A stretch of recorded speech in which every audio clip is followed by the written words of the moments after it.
Hey everybody, Odium here. We're going to talk a little bit about Magic, the Gathering's new game, Manastrike.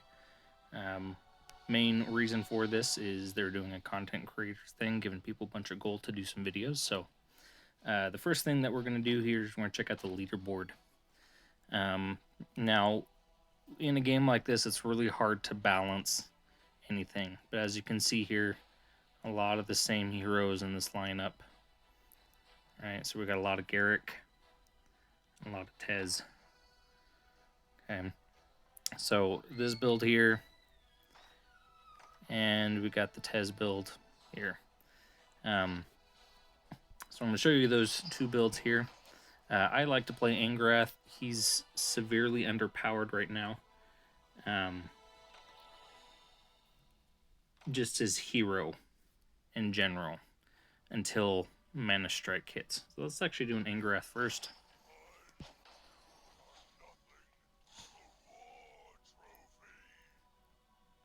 So the main strategy I use here for Angrath is defend until Manastrike. Try to poke the towers a little bit, but don't really push with Angrath early on because he just is a joke. He does nothing. He's not a good tank. He doesn't do good damage until after Manastrike. So we want to play defensive. So we're going to start off with just poking here a little bit.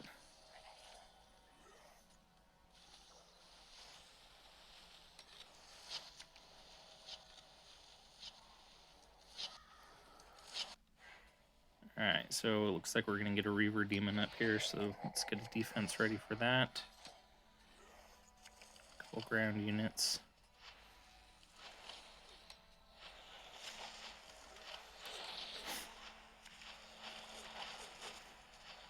Alright, so they didn't get a Aether Squall off.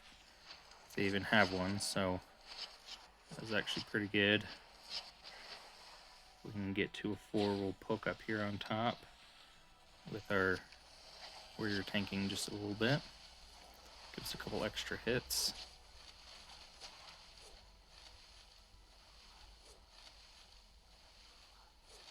I'm always thinking ahead, so I know this guy's going to be coming over here, so I'm probably going to lay down my catapult there when he comes over.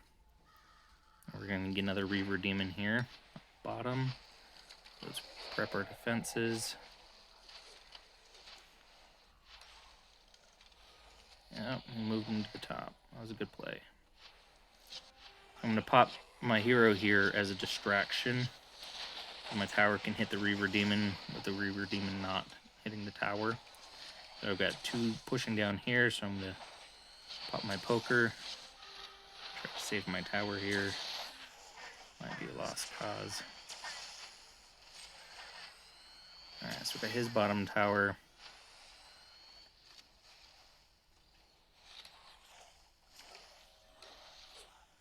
Alright, so I'm going to go ahead and start pushing because Manastrike just hit, so I'm going to get some extra abilities here.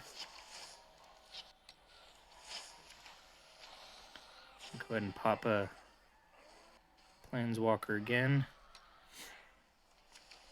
Jump in with that. Should be able to get this tower here.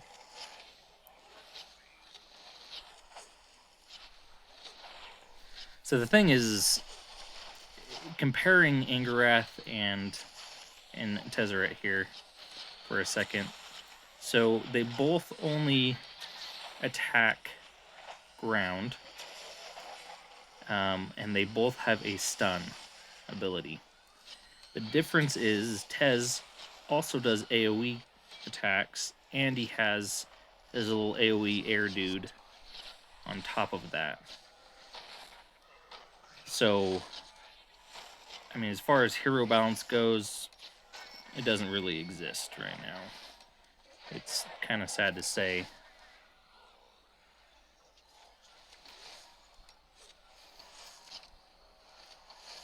So right now we're just fighting for our life, trying to keep him off our guy and try to kill his guy as fast as possible.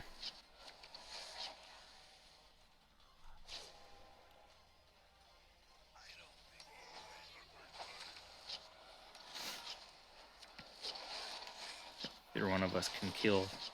Oh, there we go. Went ahead and won that one. That one wasn't too bad.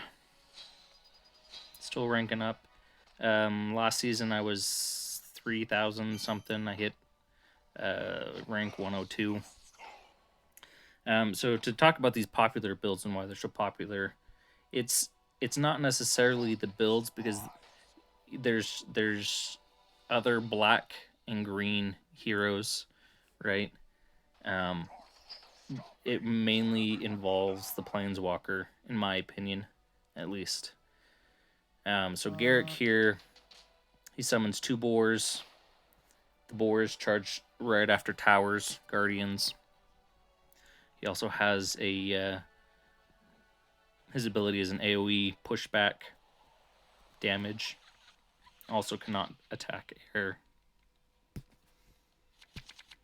So we're also against if I saw that right, we're against the Golgari chick, who was also green and black. So really, she has the exact same lineup possibility of cards that I do. So the difference really is going to boil down to the heroes in this, or the planeswalkers. And the strategy for this is just keep on poking. Get the Bird of Paradise to get the extra energy out there. She's doing the same thing. I'm saying she because it's a female planeswalker, most likely a male player. Who knows? Could be female. I don't know. You never know these things. It's 2020. Can't be biased. She pulled out her planeswalker there. I've got my little dude here. See if I can't put him to good work.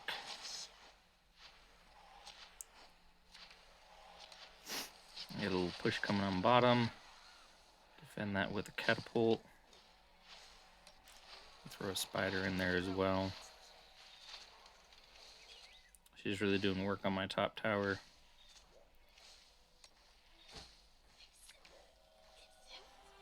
Go ahead and pop my hero here to try to save this tower.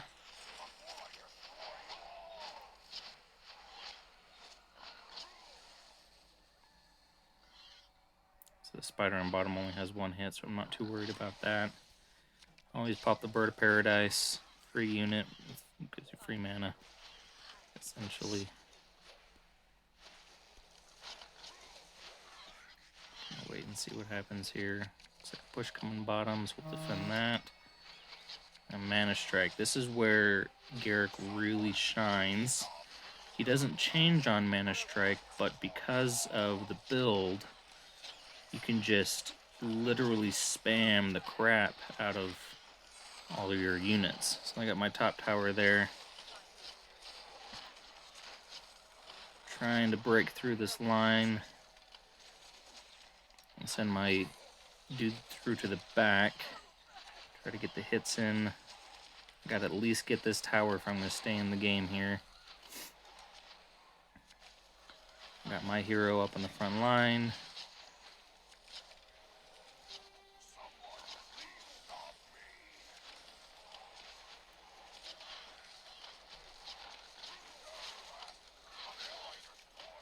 Six seconds. Can I get it? Probably not. So that's the idea anyway. You just start spamming out guys. And the thing is people will say that, you know, Garruk is overpowered. Well, you know, here we just saw this other hero who has the exact same, you know, green and black. Very similar builds you can see between us there. Few minor differences. I've actually ran this very build a couple times with Garruk. And then last but not least, of course, we've got Tez. Do I even have a Tez up? I don't. So let's go ahead and make a Tez real quick.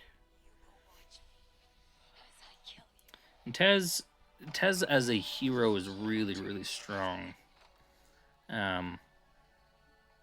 Because of his stun, because of his extra card that he gets. So we're going to do an Aether Squall. We're going to do a Reaver Demon. find him. Oh, he's already up there. And we've got the crows. That's good. Let's get... I need one of these. Maybe we'll also pop in the ninja. Give some good push. Actually, I'm not going to pop in the ninja. We're just going to keep it just like this, I think. And... yeah, it's looking pretty good. So, the idea is pretty simple. Pop a Reaver Demon, pop an Aether Squall.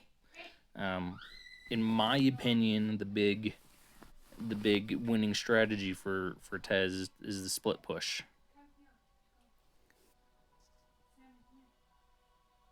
I'll show that here.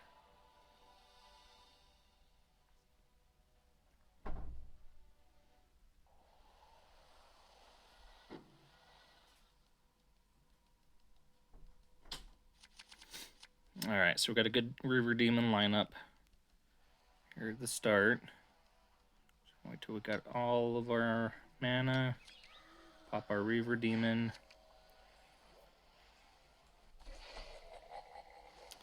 Got our Aether Squall lined up. I'm not worried about that top right now, because I've got my Aether Squall out.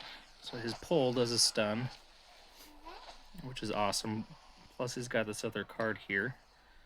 So as we get ready to do this, I'm going to pop a whole bunch of stuff up here. So that he's worried about my Reaver Demon over here, which is, you know, understandable.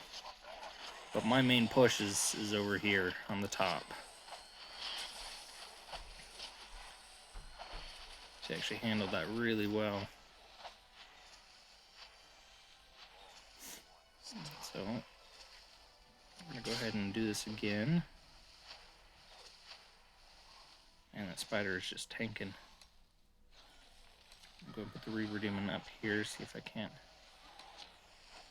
lessen this little push here.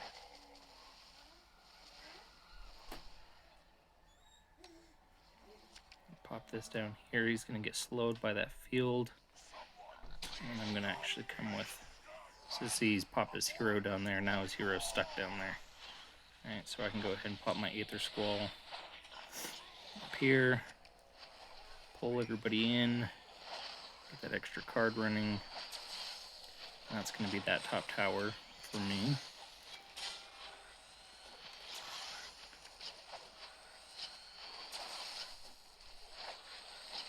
We're actually going to go ahead and push. Oh, I missed it. Missed the window. My Reaver Demon might actually take out their hero here. Looks like it. So that's the basic strat. Pretty easy. You can sub in and out cards. Instead of the ravens, you can do the little blue minions, what I call them, these guys. They pop 5 of them, and some say if you have those, or if you have those, you don't need this. You can also run a catapult in there, you know, things like that. But the Reaver Demon and the Aether Squalls is mainly the main build there. I did Tez last season. I wonder if it'll show last season up here. Previous season. Oh, it'll just show you the top ranking. I ended up ranking pretty low at the end, but I did have top wins on Tezzeret. I played around with him a lot, and I really enjoyed him. He ended up being a bit overpowered. He's still a bit overpowered, but the reason I stuck with him is because that's who that's why I purchased when it came around to it. So now I've got almost all the heroes here that I can play around with. But the game is far from balanced right now, as you can see again by the leaderboards. So hopefully we'll get some more balances in the future, and that just kind of comes with the game. There's always going to be a meta flavor of the month. So and that's it.